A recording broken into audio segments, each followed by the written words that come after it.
Биздин гинекологдор бүт француздардан үйрөнгөн, жанагы французский легион. Баары 15-ке чейин, 18-ке чейин неметпесин, төрөбөсүн, башка болбосун, өздөрүнүн стандартына коет да. Батыштын стандарты боюнча ошол эле күйөө деген да жок буларда. Буларда күйөө жок, урматтуугандар. Буларда баары любовник.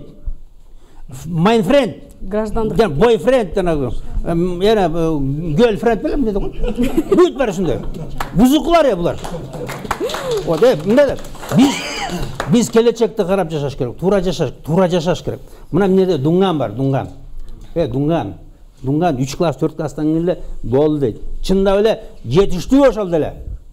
Катты таны анча-мынча үйүңө акча берсе, күйөөң бир 100 сом, 200 сом, ошону эсептен бил, все болду. Не керек бар?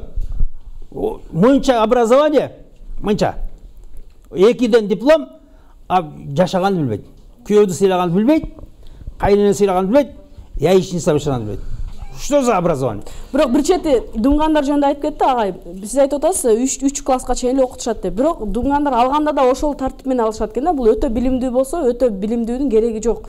Анткени өзүнүн укугун коргоп баштайт, өзүнүн укугун айтып баштайт депчи. Ал эми бизде Кыргызда кантип тандап атат буну? Кайсы билими бар экен? Жогорку билими барбы?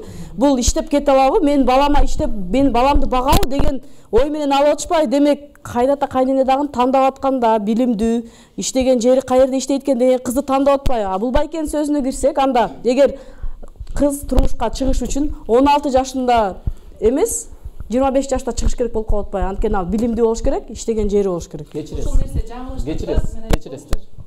Мага суроо берип калды. Кечиресиздер. Эгер биз 90% эркектер иштесе, анда биз 16дан кыздарды беришибиз керек. Бул Туркияда болуп атат.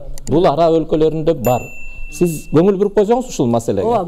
А эгер биздики 90% келиндерибиз иштеп атса, анда кесип алыш керек болуп калып атпайбы? Биздин чөлкөмдө түркмөндөрдүн кыздары абдан баалуу турат да. Андан кийин тажик, анан өзбектер. Кыргыз, анан казак кыздар. А эмнеге? Анткени түркмөндөрдө ажырашуу дээрлик жок. Ажырашкан кызды эр албайт. Ошон үчүн алардыкы где-то $50,000 калыныч. Ал келди, кетпейт ал ушечи. Күйөөсү өлүп калса, баягы кыргыздардай кылып дагы кайнысына, кайнагасына никени кыйып кое берет. Илгери ошондой эле бир эле жолу калың берилчи да. А ошон үчүн баазы чыгып атат. Анын өзбектердики дагы аз, тажиктердики да аз. Биз Казакстандан эле кичине алдырактабыз да, ажырашуу боюнчачы. Анан ошон үчүн кыздардын басылдыгы кетип атат. Азыр жанагы айтып атпайбы, ажырашып 2-3 айда эле ажырашып тиги болуп депчи. Эмнеге кайнене коркуп калып атат. Мен могу тойлордун аябай чоң шаңшак өтүп атканынан көрөм да. Оңор эмес акча кетсе, почти миллион, 600,000, 700,000. Эми кетип калбасын дейт да, акча кетип калып атпайбы? Ортодочу. Анан бири-бирибизге атаандашуу аябай чоң болуп атат. Муну мен ойлойм большевиктердин кылганы союз дагы тарбия депчи. Илгери бир айылдын эле кишиси 2-3 айыл биригип анан бирөө эле той берчү. Калгандары тою жок эле үйлөнчү да.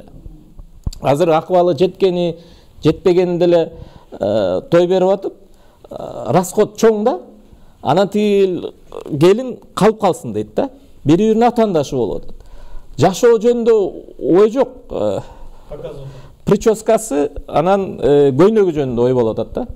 А келген келин кайын журтка кел атканда эле бокочодой көрүнүп калып атат. Расход чоң болуп атат. Кредитке үйлөнүп атышат. Уже жаман көрүнүп атат. Анан төлөй бер, анан дагы 1-2 жылдап төлөйт. А келиндин акыбалы канчалык болот анан?